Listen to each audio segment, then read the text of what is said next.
today we're continuing the journey of a Utah woman's ongoing research on her African heritage. It's turning into a genealogy adventure Deena Hill didn't expect to happen. Her research took her all the way to the African country of Nigeria. Jamie McGriff with her story. Deena told me that she is all in. She wants to know everything she can about her family, good and bad. There were times when she would have powerful revelations about her family's history. It all seemed to come in waves. Navigating uncharted waters is nothing new for Deena Hill of Mount Pleasant, Utah. In the last 10 years, she's learned her family's black history runs as deep as the ocean floor. Well, I thought we had found all the answers. I thought we had figured out that I'm from Africa. My grandparents are from Africa. This is a glimpse of some of her latest research on her family. Researching how the slaves actually were captured, taken to the ship. Information all going back to the 1800s. I thought there's no way on earth that we could ever get anything, any information or past that. Advanced DNA technology would say otherwise.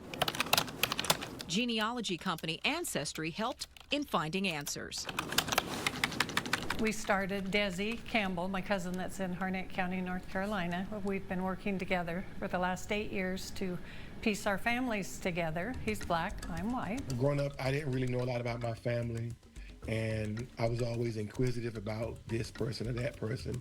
And as I got older and started researching and start delving into this thing, I had no idea that it would take me this far. We started getting DNA matches from Ancestry that were Igbo people that were actually born in Nigeria, and their families had lived in Nigeria for years and years, and we were shocked. We couldn't believe it. When looking up data, you'll find that Nigeria's landmass is almost 357,000 square miles.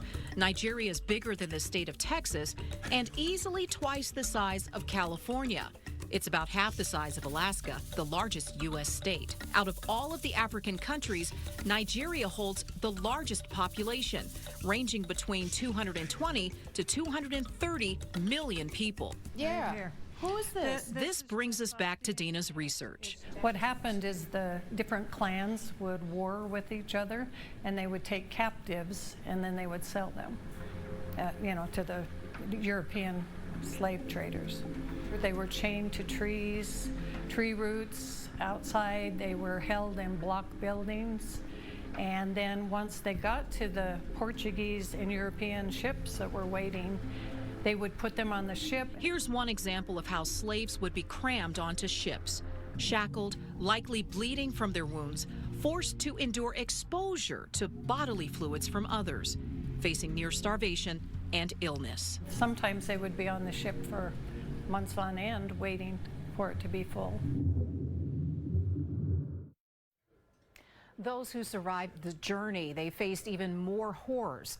Slavery in the new land of North America.